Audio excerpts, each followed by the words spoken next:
Patrick Légarrigue, vous êtes député européen, est-ce que ça vous paraît réaliste de proposer cela? Est-ce que vous pensez qu'il peut y avoir une adhésion des autres pays européens? Le différent aujourd'hui, il est avec les pays de l'Europe orientale, c'est-à-dire dans les pays qu'il va visiter. Et s'il a choisi ces pays pour poser cette question, c'est parce que nous avons un différent. Nous avons un différent au sein du Conseil européen et aussi dans le Parlement européen. Entre parenthèses, il ne va pas en Pologne, qui est pourtant le plus gros pourvoyeur de travailleurs détachés. Ni en Hongrie, mais peut-être pour des raisons politiques qu'on comprend. Mais vous avez raison, notamment pour le transport, la Pologne est pourvoyeur de travailleurs détachés, notamment les chauffeurs. Donc je vous ai interrompu. Est-ce que ça vous paraît réaliste d'avoir l'adhésion ? Il faut, comme à chaque fois, trouver un compromis. Mais justement, pour revenir à sa phrase, parce qu'on confond toujours deux choses. L'esprit européen, si c'est l'esprit européen, je suis d'accord avec lui. Mais ce dont nous ne parlons pas de l'esprit européen, nous parlons de l'esprit de l'Union européenne et des traités européens. Et les traités européens, tout ce qui a été dit là est vrai, mais ils ont le primat. Ils organisent le primat de la concurrence des uns contre les autres. Et ça, c'est notre problème. Et c'est un argument de ces pays-là. Et aujourd'hui, peut-être qu'on va avancer. Par exemple, au Parlement européen, nous avons avancé sur un projet de rapport pour la directive où on va se mettre d'accord sur un salaire. On est en train de chercher le nom. S'il s'appellera minimum, il y a un différent là sur ce mot. Mais il y a la question que vous avez évoquée de la protection sociale, c'est-à-dire l'employeur, où paye-t-il ses cotisations sociales et à quel niveau? Est-ce qu'il les paye dans le pays où le travailleur travaille ou est-ce qu'il le paye dans le pays où il est basé? Et le salarié lui-même, et quelle couverture a-t-il?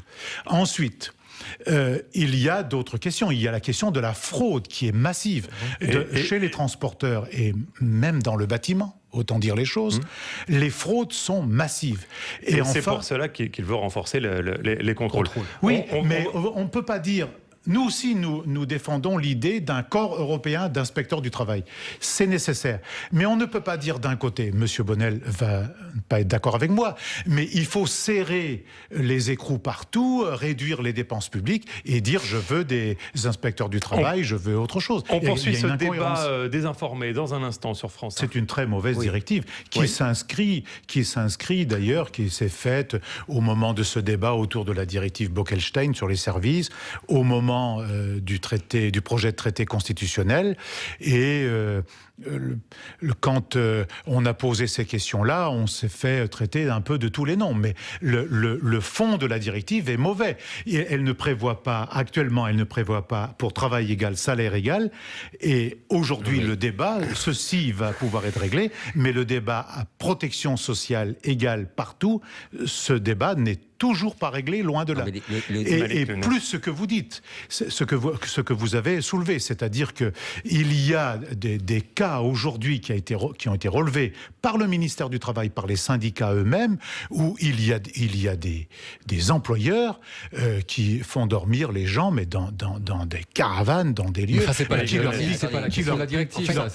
C'est les abus. Mais en plus, c'est pas la question de la directive de base. Mais pas l'origine de la directive. Dès lors que vous ne prévoyez pas les moyens d'appliquer une loi, vous laissez faire la loi de la jungle. On ne peut prévoir d'appliquer une loi qu'à partir du moment où il y a un pouvoir politique, il y a un exécutif réel et effectif au niveau de l'Europe, ce qui n'est pas le cas aujourd'hui. On m'a toujours expliqué, même dans l'Express, qu'il y avait un exécutif, la Commission européenne, tout ça. Tout allait bien marcher. Sûrement jamais expliqué ça dans l'Express.